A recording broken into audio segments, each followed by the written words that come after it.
Hello, and welcome to Jonathan Tobin Daily. I'm JNS Editor-in-Chief, Jonathan Tobin. Thanks for joining me for another discussion on the most pressing issues in the Jewish world. Please like, subscribe, and give us good reviews when you listen to the show. Now let's get started. Presidential reading lists are an endless source of fascination for those who want insight into policy questions. As historian Tebby Troy noted in his 2013 book, What Jefferson Read, Ike Watched, and Obama Tweeted, 200 Years of Popular Culture in the White House, the question of what books, films, or other content influences occupants of the White House matters greatly, as well as enhances our understanding of their administrations. But with only several weeks left in his term of office, the same can't be said about what President Joe Biden is browsing these days. He stirred up controversy this past week when, only 2 days before he gave his son Hunter a blanket pardon for all offenses committed since 2014, he was photographed leaving a bookstore in Nantucket, Massachusetts, with Hunter and other members of his family. Sharp-eyed observers zeroed in on the hardcover tucked under his arm, Rashid Khalidi's 2020 book, The 100 Years' War on Palestine, A History of Settler-Colonial Conquest and Resistance, 1917 to 2017. We don't know whether Biden purchased it or if it was given to him in the store, nor can we be sure that the president, whose growing cognitive impairment became so obvious that he was forced to step down as the Democratic presidential nominee by a coup carried out by party elites this past summer, will read it or could make much sense of it if he did. Nevertheless, the photos provoked outrage from some in the pro-Israel community and rueful remarks from the author, who told the New York Post that putting the book in Biden's hands came 4 years too late.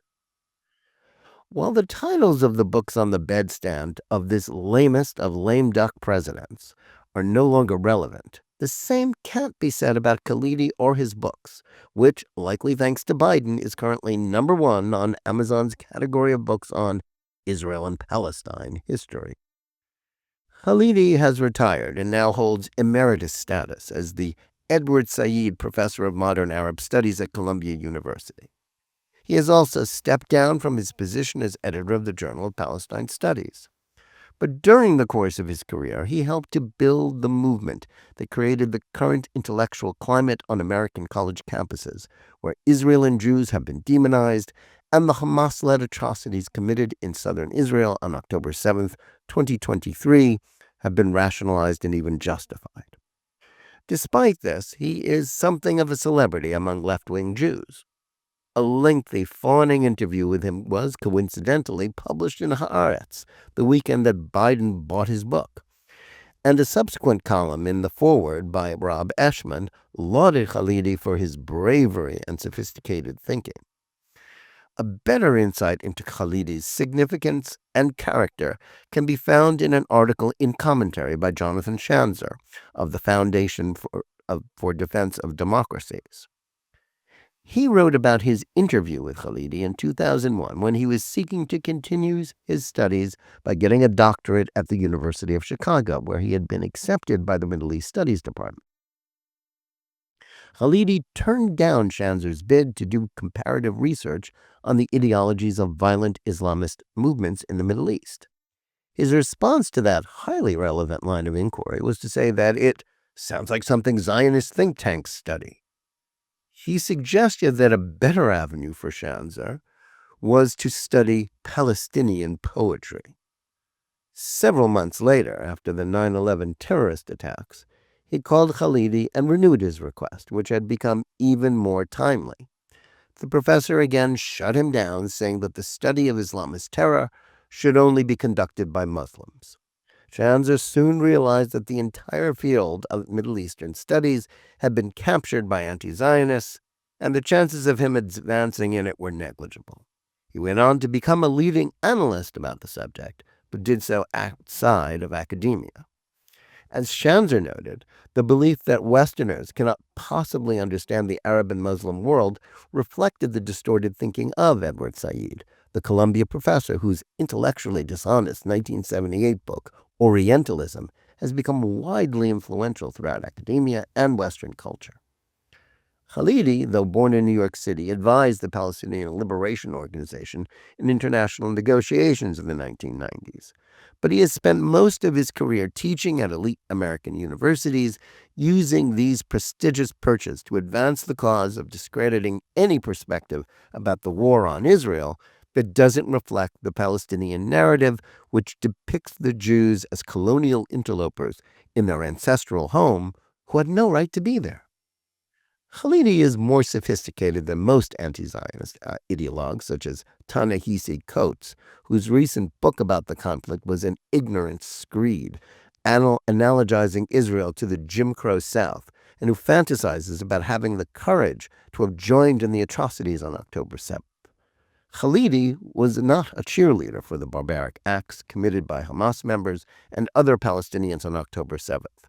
He also throws cold water on the desire of Hamas and most other Palestinians to destroy Israel, which he rightly says is an unrealistic goal.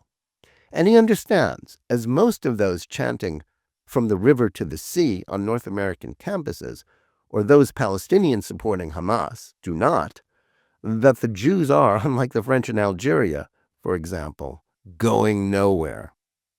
Still, as a general principle, he treats Palestinian violence against Jews as a justifiable response to occupation.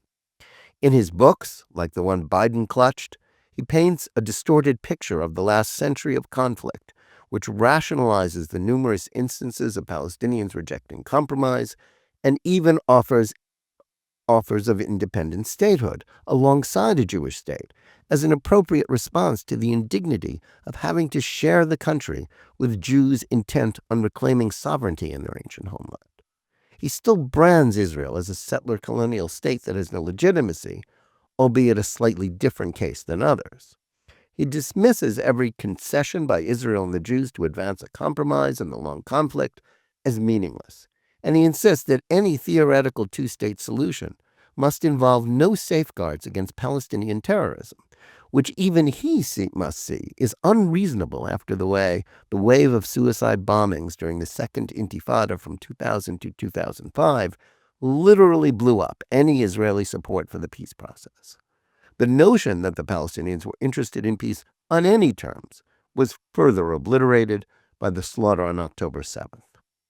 This is exactly the sort of mendacious arguments that explain the way big lies like the charge about Israel committing genocide in Gaza have become so prevalent in American discourse and are spread by supposedly objective sources like Amnesty International. While he is not the most extreme of advocates for the claim that Israel is a white oppressor state, treating him as a reasonable authority on the subject is risible. So too is the notion put forward by Eshman and Haaretz that it is important for Jews and others who care about the U.S.-Israel relationship in the Middle East to read him and fully absorb the Palestinian narrative he puts forward. Of course, it's important for supporters of Israel to know what the other side is thinking and why they believe as they do. Yet the idea that American Jews, and as Khalidi also insists, Israelis are ignorant about the Palestinian narrative of the conflict and how their ongoing angst about the Nakba, the catastrophe of 1948 and the founding of the modern-day state of Israel, influences their actions, is nonsense. It's a theme that the Jewish left never tires of sounding. They contend that American Jews are raised in utter ignorance of anything but the Zionist narrative about Israel, and that Israelis are equally lacking in such knowledge. But this is untrue. First, most American Jews know very little about the history of the conflict from any point of view. Due to assimilation, intermarriage, and the rapid growth of the category that demographers label Jews of no religion, increasingly fewer of those with at least one Jewish parent get any form of Jewish education, and even the most superficial form that leads to a bar mitzvah ceremony. Even the small minority of Jewish kids who get the most comprehensive form of Jewish education at day schools are often not taught all that much about modern-day Israeli history or Zionism. The vast majority of Jewish youngsters arrive in college with scant grounding in the facts of the Israeli-Palestinian struggle or an understanding of the justice of Israel's cause. There, they are confronted with a new orthodoxy, rooted in toxic neo-Marxist ideas like critical race theory and intersectionality, and the woke catechism of diversity, equity, and inclusion, DEI, that excludes any consideration of Jewish rights. Influenced by the beliefs of academics like Said and Khalidi, this dominant secular religion has indoctrinated a generation of students in the myth that Israel is an illegitimate settler-colonial state that practices apartheid. They hear little about it being the sole democracy in the Middle East, and they know even less about it being the sole Jewish state on the planet, or about the long history of Palestinian Arab refusal to accept its legitimacy, no matter where its borders are drawn. And outside of a few conservative secular outlets like Fox News, the New York Post, and JNS, the media gives them a steady diet of pro-Palestinian, pro-Hamas, and anti-Israel propaganda, thinly disguised as objective news coverage. That's why, in contrast to Israelis, most American Jews still tell pollsters that they support a two-state solution, supported the efforts by Biden and former President Barack Obama to appease the terrorist-supporting Islamist regime in Iran, and don't think much of Israel's democratically elected government led by Prime Minister Benjamin Netanyahu. Even in Israel, the long discredited arguments for trading land for peace tend to dominate the discussion in that country's leftist-dominated media outlets. Peace education and the requirement to study Arabic has long been a staple of Israeli public education. Khalidi told Haaretz that Israelis are living in a bubble that leaves them unable to understand why the world takes sides against them. But since most in the Jewish state are cognizant of the history of the last 30 years of attempts to advance peace by various Israeli governments and their abysmal failure, they are far from ignorant about the cause. They understand that the Palestinian national identity is inextricably tied to their century-old war to expel the Jews. They, and informed American Jews, also have caught on to the fact that hatred for Israel is merely the modern iteration of traditional anti-Semitism, a point that has been made obvious by the surge in hate against Jews since October 7, 2023. The idea that Jews, or anyone else, need to have more of Khalidi's teachings, or the moral equivalent produced by a generation of numerous other anti-Zionist voices that he has helped foster, stuffed into their brains, is ridiculous. For too long, most Americans have been unaware of the damage being done to U.S. education by those who have embraced woke doctrines and are waging a war on the Western canon and on American history.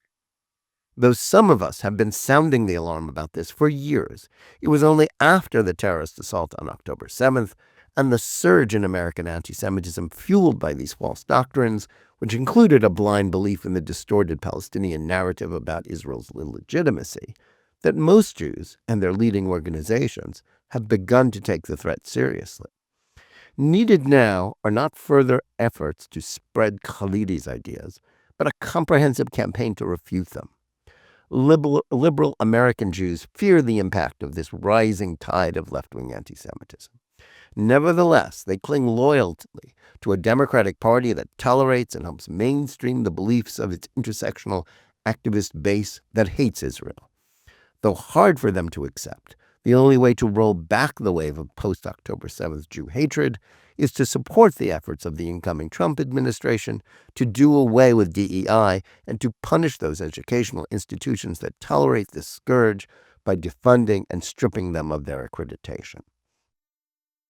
So while no one should waste time worrying about what Joe Biden is reading, those who care about the fight for Western civilization and the survival of Israel should pay attention to the fact that Khalidi's book is treated as an authoritative source of information about the Middle East.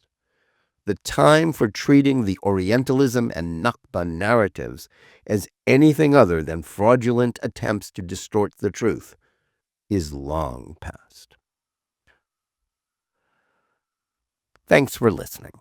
Please remember to tune in every day for Jonathan Tobin Daily Edition and every week for Think Twice, my full-length JNS TV program. Whether you're listening to us on Apple, Spotify, YouTube Music, or any of the other podcast platforms, or on the JNS YouTube channel, please like and or subscribe to JNS, click on the bell for notifications, and give us good reviews. Please write to us at editor@jns.org and let us know where you listen or watch the show and what you think about it. And remember, Keep reading and thinking for yourself.